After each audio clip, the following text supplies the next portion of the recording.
বন্ধুরা, আপনারা জীবনে একবার হলেও ট্রেনে চড়েছেন। লোহার ট্রাকের উপর এই বিশাল কোচগুলি প্রতিদিন হাজার হাজার মানুষের ভার বহন করে চলেছে। এই ট্রেনগুলোকে দেখে কোনো না কোনো সময় আপনি নিশ্চয়ই ভেবেছেন যে এত বিশাল ট্রেন, ট্রাক এবং চাকাগুলো কিভাবে তৈরি হয়। এরপর এই চাকা, ইঞ্জিনগুলোকে একসাথে জুড়ে কিভাবে একটি ট্রেনকে তৈরি করা হয়। এই ভিডিওতে আমি আপনাদেরকে এই সব কিছুই দেখাতে চলেছি। শুরু করা যাক ট্রেনের বগি দিয়ে, যেটাতে বসে আপনারা যাতায়াত করেন। ট্রেনের বগিগুলো তৈরি হয় স্টিলের পাত দিয়ে। ফ্যাক্টরিতে স্টিলের বিশাল পাত রয়েছে, যেগুলোকে কাটার দিয়ে কেটে ঝালাই করে ধাঁচ তৈরি করা হয়। বগির প্রতিটা সাইডকে আলাদা আলাদাভাবে তৈরি করা হয়।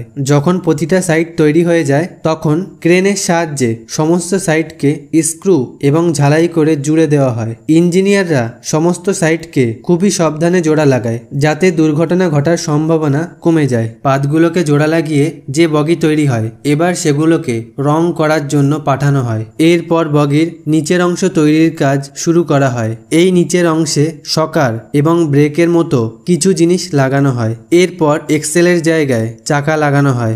বগিগুলো রং হয়ে গেলে এগুলোকে বগির নিচে ফিট করে দেওয়া হয়। এবার কাজ শুরু হয় ইন্টেরিয়র ডিজাইনের। ইন্টেরিয়র ডিজাইনের মধ্যে সিট থেকে টয়লেট পর্যন্ত সমস্ত কাজ, যেমন ফ্লোরিং, প্যানেলিং, ওয়াটার, ইলেকট্রিসিটি এবং হোল্ডিং বার ইত্যাদি সব মিলিয়ে সবকিছুই যেগুলো আপনারা ট্রেনের ভিতরে দেখেন। ইন্টেরিয়র ডিজাইনের কাজ শেষ হলে বগিগুলোকে টেস্টিং এর জন্য ওয়ার হাউসে নিয়ে যাওয়া হয়। টেস্টিং এ পাস হওয়া বগিগুলোকে ফাইনাল টাচ দেওয়া হয়। এইভাবেই তৈরি হয়ে যায় আমাদের ট্রেনের বগি। ট্রেনের বগি তো তৈরি হয়ে গেল, কিন্তু এই বগিগুলোকে চালানোর জন্য এবার প্রয়োজন রেল ট্রাক বা রেল লাইনের। বলে দিই যে ইন্ডিয়াতে অনেক কোম্পানি রয়েছে যারা এই রেল ট্র্যাকগুলোকে তৈরি করে, যেমন Hindustan engineering and industries limited, Jindal SAW, Bharat wagon and engineering. আপনাদেরকে জানিয়ে রাখি যে প্রথমে এই রেল লাইনগুলোকে লোহা দিয়ে তৈরি করা হতো, কিন্তু এতে দুটো বড় সমস্যা দেখা দিত। প্রথমত, আবহাওয়ার পরিবর্তন এবং বর্ষার কারণে ট্রাকগুলোতে জং লেগে যেত এবং ভেঙে যেত। দ্বিতীয় সমস্যা হলো যে বারবার ট্রেন যাতায়াতের ফলে এই ট্রাকগুলো ক্ষয়ে যেত এবং আকারে উঁচু নিচু হয়ে যেত। ফলে ট্রেন পিছলে যাওয়া এবং দুর্ঘটনা ঘটার সম্ভাবনা বাড়ত।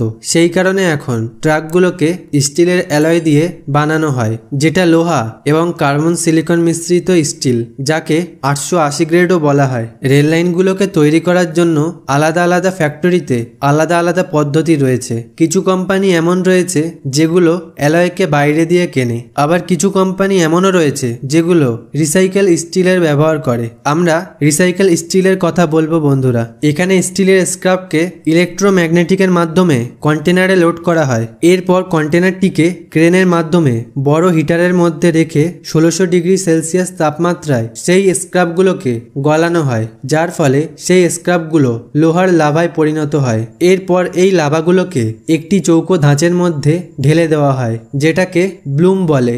এরপর এই ব্লুমগুলোকে 3.5 মিটার লেন্থে কাটা হয়। একটি ক্রেন আবার এটাকে একটি ওভেনের মধ্যে রেখে দেয়, যেখানে এটাকে 1200 ডিগ্রি সেলসিয়াস তাপমাত্রায় 5 ঘন্টা ধরে গরম করা হয়। 5 ঘন্টা থাকা এই স্টিলগুলোকে কনভেয়ারের সাহায্যে রোলারের মধ্যে রেখে দেওয়া হয়। এই রোলারের মধ্যে এটাকে 4 থেকে 5 বার পাঠায়। এর ফলে এর দৈর্ঘ্য 4 গুণ বেড়ে যায় এবং ব্লেডের সাহায্যে আবার 4 ভাগে কেটে নেওয়া হয় এবং আবার হিটারের মধ্যে দেওয়া হয়। এটা গরম হওয়ার পর একটি মেশিনের সাহায্যে বার করে এটাকে রেল লাইনের শেপ দেওয়া হয়। এরপর এর শেষের অংশগুলো কেটে ঠান্ডা হওয়ার জন্য রেখে দেওয়া হয়। ঠান্ডা হওয়ার পর এগুলোকে ট্রেনের চাকার নিচে দিয়ে পাঠানো হয়, ফলে ট্রাকগুলো সোজা হয়ে যায় এবং এর টেস্টিংও হয়ে যায়। এরপর অর্ডার অনুযায়ী সাইজে কাটা হয়। এইভাবে রেল লাইন তৈরি হয়ে রেল ট্র্যাক বেছানোর কাজে লেগে যায়। বন্ধুরা, ভিডিওটি ভালো লাগলে একটা লাইক এবং কমেন্ট করে দেবেন। চাকা,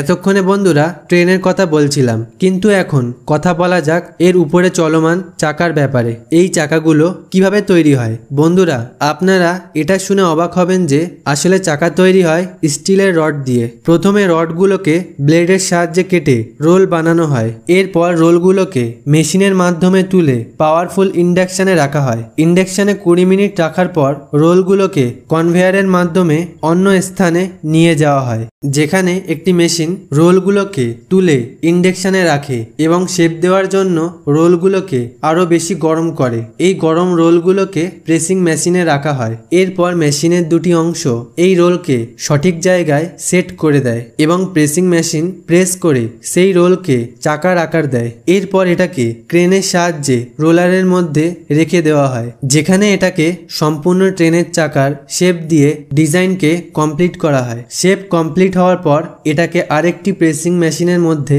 রাখা হয়, যেখানে এটাতে অ্যাক্সেল লাগানোর জন্য ছিদ্র করা হয়। ছিদ্র হওয়ার পর একটি স্টিম মেশিন এতে জলের ভাপ দেয়। এরপর একটি সেন্সার এর সাইজ মাপে। পাস হয়ে গেলে এটাকে ঠান্ডা হওয়ার জন্য জলের মধ্যে রাখা হয়। ঠান্ডা হওয়ার পর এটাকে ফাইনিং মেশিনে রাখা হয়, যেটা চাকার ধারগুলোকে ক্লিন করে এটাকে আরো ঝকঝকে করে দেয়। এরপর চাকাগুলোকে অ্যাক্সেলের মধ্যে ফিট করে টেস্ট করা হয়। টেস্টে পাস হওয়ার পর এগুলোতে রং করা হয়। এরপর এটি কাজে লাগার জন্য প্রস্তুত হয়ে যায়। ইঞ্জিন।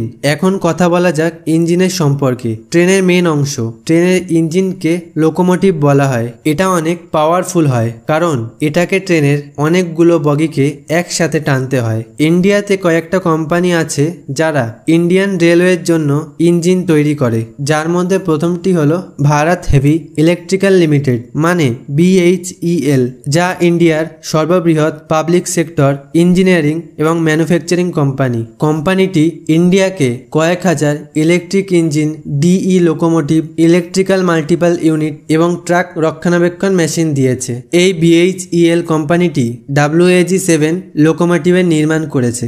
আসুন দেখে নেওয়া যাক যে ট্রেনের ইঞ্জিনে আসলে কতটা পাওয়ার থাকে। আপনারা এটা শুনলে অবাক হবেন যে একটা ইঞ্জিনে 16টি সিলিন্ডারের ব্যবহার করা হয়, যার মধ্যে একটি সিলিন্ডারের ধারণ ক্ষমতা 10,941 সিসি হয়, যার মানে একটি ইঞ্জিনের ক্ষমতা হয় প্রায় 1.75 লাখ সিসি। এই ক্ষমতা যদি আপনি কোনো ছোট গাড়ির সাথে তুলনা করেন তাহলে প্রায় 130টি গাড়ির সমান পাওয়ার হবে একটি ইঞ্জিনের। তাহলে আপনারা বুঝতেই পারছেন যে একটি ইঞ্জিনের ক্ষমতা কতটা। বন্ধুরা, আশা করি আপনারা সমস্ত প্রশ্নের উত্তর পেয়ে গেছেন। ভিডিওটি ভালো লাগলে কমেন্ট করবেন এবং এই ধরনের ভিডিও দেখার জন্য রূপকথা চ্যানেলটিকে সাবস্ক্রাইব করবেন। ধন্যবাদ।